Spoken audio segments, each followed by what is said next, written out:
Oh, hey, I'm AtheistAnime. This is episode 5. Beat the Invisible Enemy. Roll the intro.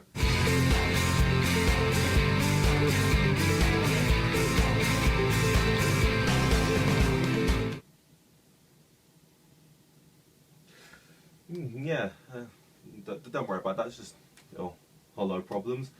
Should all be fine. Yeah, episode 5 then.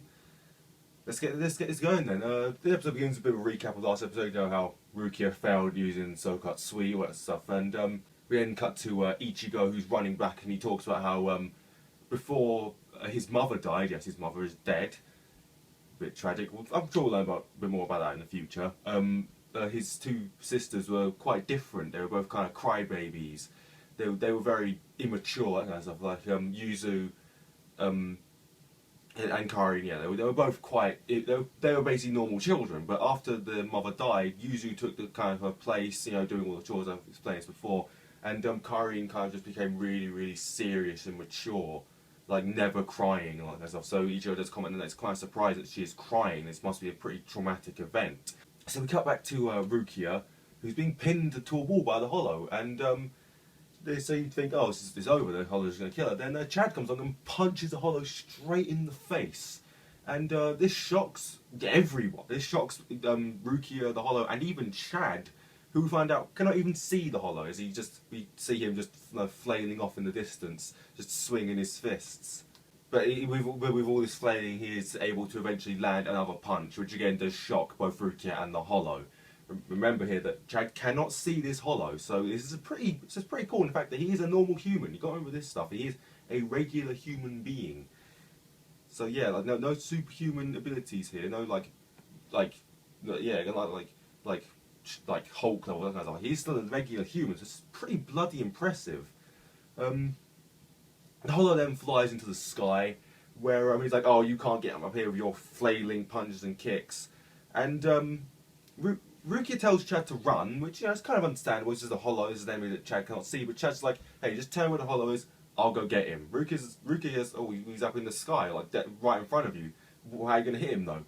Where Chad whips a telephone pole out of the ground and uses it to smash the Hollow to the ground, which is admittedly pretty bloody badass, and will definitely be a good show of what Chad's career in this show will be like into the future. Definitely won't be the only badass thing he ever does. Rukia tells the Hollow that, yeah, hey, dude, you're finished.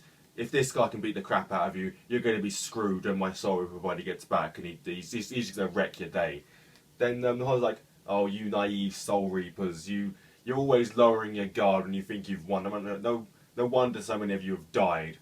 Where these creatures just jump out of the bushes and pin Chad and Rukia to the ground. And kind of weird there, because they're very small, probably like the size of both my fists. They're not too big, like, you know, of a regular hat, that kind of thing. But they're still able to pin them to the ground. So as those things, they're both pinned to the ground, Chad is surprisingly able to get up. Again, it's not really too surprising considering the size of the things. They don't really seem able to pin someone to the ground. Maybe they're really, really heavy, I don't know. Chad then tries to punch a Hollow, but unfortunately misses. And Chad then kicks the creature off Rukia under Rukia's guidance, saying, just kick the air above me. And the Hollow kind of comments like, oh, just another lucky shot.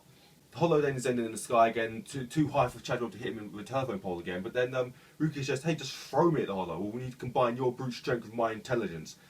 Chad does point out this is kind of a retarded plan, and it really is, because what's Rukia going to do? Prove that physically she's not really that strong, barely able to even damage the Hollow, and her Kido is nowhere near strong enough to even phase it. So kind of a weird plan here, but Chad launches Rukia right at this Hollow, who then fires these leeches at Rukia from this creature that appears out of his shoulder. Rukia plummets to the ground, and Chad's able to catch her, and then the Hollow detonates these leeches, revealing them to be leech bombs, which kind of, you know, do quite damage Rukia, as one was on her head and one was on her shoulder, so quite damaging. Chad then starts to stare the Hollow down, like, okay, I'm going to beat the crap out of you. Of course, Chad doesn't actually know what it is. It's kind of like, you know, one of those kind of badass things, you know, just for dramatic effect. Then the Hollow reveals he's captured the bird, and he says to Chad, look, or it's more directed to Rukia, but you know, you get the point. Basically, what's going to happen here is that Chad's going to stay put, and he's going to and the Hollow's going to chase after Rukia. Have a bit of a game, have a bit of fun with her. Otherwise, he'll detonate the parakeet, the bird, with these leech bombs. Rukia tells Chad to listen. He doesn't really explain this stuff because, again, Chad can't see or hear this Hollow. So Rukia then runs off, and the Hollow brings chase with some of his little creatures, his leech spitters, I guess I'll call them. Rukia does attempt to run, but because of her gi guy, she's not as agile as she'd want to be, and is being constantly bombarded with these leech bombs. She's able to dodge a few of them, but is eventually hit and detonated again. She's momentarily cornered by the Hollow, who's like, "Oh, this is so pathetic and easy. Are you sure you're a Soul Reaper? Like, this is far too easy." And then Rukia continues to run again. They run for a bit, and eventually Rukia does stop. The Hollow's like, "Oh, have you finally decided you're going to fight me, and or have you just given up?" Rukia thinks, "No, I haven't given up, and I'm not going to continue running from you because there's no reason for me to run, and that you're doomed. Basically, you're screwed. Get ready to be screwed over." When we get to the halfway point of the episode, we cut to the next point of the episode where the Hollow is pushed to the ground by Ichigo, who's in his not in his Hollow form. No, that's not a thing. I swear, in his human form. And he does berate Rukia for being so damaged, not taking care of herself, basically betraying what she said to Ichigo, like, I'll be fine, don't worry, I can handle myself. Yeah. The Hollow then gets up and fires lots and lots of leech bombs at both Rukia and Ichigo is able to be knocked out of his body by Rukia, and he then goes to attack the Hollow. The Hollow is able to just about dodge, but does take a bit of a nick from Ichigo's sword, and the two kind of go off to fight. Ichigo does berate the Hollow for being a bit of a coward, taking a hostage, chasing after a defenseless girl, that kind of stuff. So then when they go off to continue fighting, Chad shows up and is like, "Hey, what's the problem with Ichigo?" Because Ichigo's body, his human body, is just laying on the floor. Like, "Hey, is Ichigo okay? Is he fine? Is this all good? But Rukia, what's going on?" Rukia does explain that it's all fine. Ichigo's fine for our sake. He's taken down the Hollow now. We cut back to Ichigo and Hollow fighting. Ichigo's been able to cut some of those creatures apart, but the Hollow does hey, those are the leeches inside of them still live explosives, you idiot, and he does blow up the creatures of all the leeches inside of them. Ichigo takes a little bit of damage from this, but not too much. He then rushes forward and is able to, I guess, swings down the Hollow's shoulder, kind of embedding his sword into him. Ichigo then questions Hollow as to why he's chasing after this bird and why he killed his mother. It's revealed to us that the bird believes that the Hollow is going to bring back the bird's mother if he listens to what the Hollow says for long enough. Rukia's like, "You believe that? Come on, that's clearly bullshit." And we find out that the Hollow sees this all as a game. He killed the bird's mother, but the boy, when he was still a human boy, was able to screw around with the Hollow, who was a serial killer. Probably mentioned that he was a serial killer when he was a human, and caused him to fall over a balcony and die. The Hollow was admittedly kind of pissed, and then took somehow. I don't really explain how he did this. I guess it's the ability of the Hollows. Ripped out the boy's soul from his body and stuck it in the bird, and then said to him, "Look, if you just run away from me for 3 months, I'll bring your mother back." Of course, the Hollow even says himself he can't do this. That's impossible. He can't bring people back from the dead.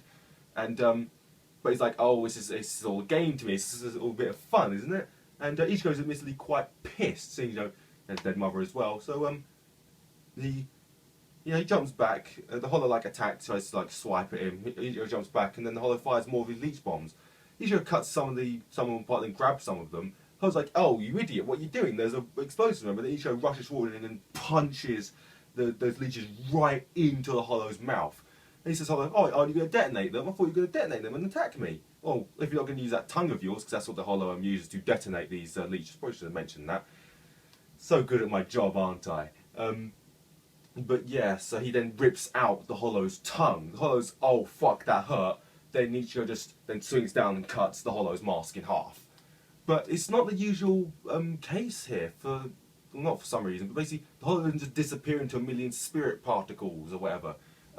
Instead, these huge gates just erupt from the ground. Ichigo's like, "What the hell?" Rukia comes along and kind of calms down and says, "Don't worry, these are the gates of hell, now only here for the Hollow." She explains that the Zanpakuto token only purify the sins that Hollows committed as a Hollow. Any sins which they committed when they were human stay with them. And they are then deemed because of those. And if they're deemed as evil, the whole heaven hell kind of thing. Hell comes up and will drag that person into hell, which it does. The gates of hell then close up and then disappear again, leaving Ichigo and Rukia to be a bit shocked. We come back to the bird later on in the evening, and we see Rukia trying, I guess, to extract the bird's soul again, but she can't. The soul chain's already been severed, and there's nothing she can do. Effectively, the boy is dead. But both her and Ichigo do explain to the bird that, look, you should go to the Soul Society. It's better there, you won't age, all that kind of stuff, and you'll see your mother again. And the bird is overjoyed to hear. It's like, oh yeah, I get to see my mother again, yay.